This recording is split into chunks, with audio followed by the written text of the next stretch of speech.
Bismillahirrahmanirrahim. Assalamualaikum warahmatullahi wabarakatuh.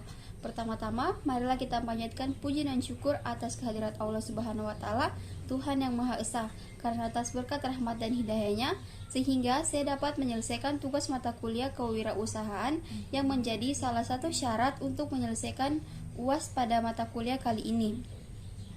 Baiklah, saya akan memaparkan materi tentang kepemimpinan dan pengambilan keputusan. Baik, sebelum saya memaparkan materi, perkenalkan terlebih dahulu nama saya Aisyah Rahmadani, NPM 2022-144, Program Studi Manajemen. Baik, saya akan memaparkan materi tentang kepemimpinan dan pengambilan keputusan. Pokok pembahasan yang akan kita bahas kali ini yaitu yang pertama, definisi kepemimpinan, yang kedua, karakter yang membedakan pemimpin dengan bukan pemimpin, ketiga, unsur-unsur kepemimpinan, keempat, faktor penyebab utama pemimpin mengalami kegagalan, kelima, keterampilan memimpin, keenam, sifat yang harus dimiliki oleh seorang pemimpin, tujuh, peran kepemimpinan dalam pengambilan keputusan. Baik, yang pertama yaitu definisi kepemimpinan.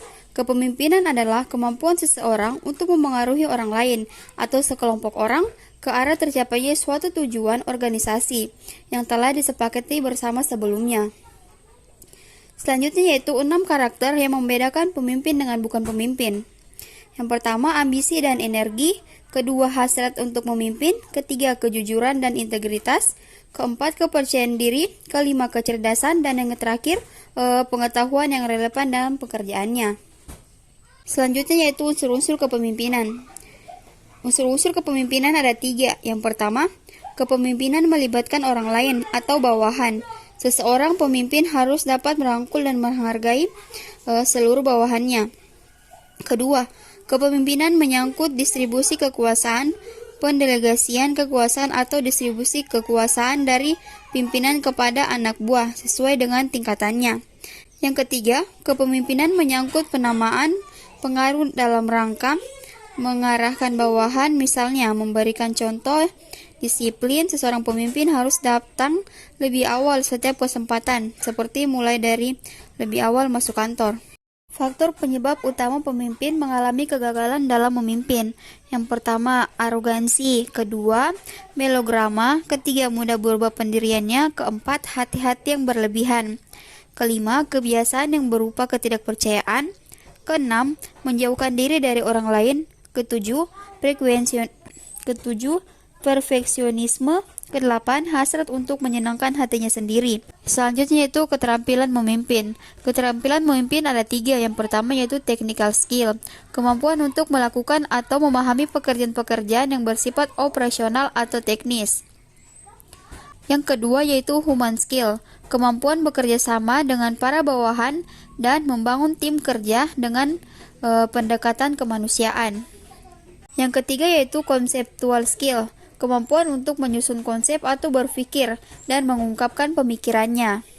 Selanjutnya, sifat yang harus dimiliki oleh seorang pemimpin.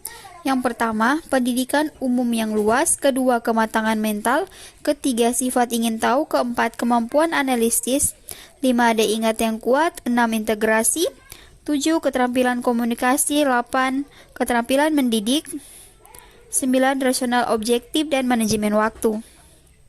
Berikutnya yaitu peran kepemimpinan dalam pengambilan keputusan.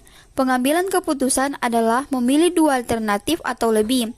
Pengambilan keputusan perlu dilakukan karena adanya perbedaan antara harapan dan tujuan dengan hasil yang dicapai. Dan yang terakhir yaitu langkah-langkah dalam pengambilan keputusan. Yang pertama, menentukan perlunya pengambilan keputusan. Kedua, mengidentifikasi kriteria keputusan. Ketiga, mengalokasi pembobotan terhadap kriteria. Keempat, mengembangkan alternatif. Kelima, mengevaluasi alternatif. Ketujuh, memilih alternatif terbaik. Baik, sekian yang dapat saya sampaikan. Jika ada kesalahan kata saya mohon maaf. Saya akhiri. Assalamualaikum warahmatullahi wabarakatuh.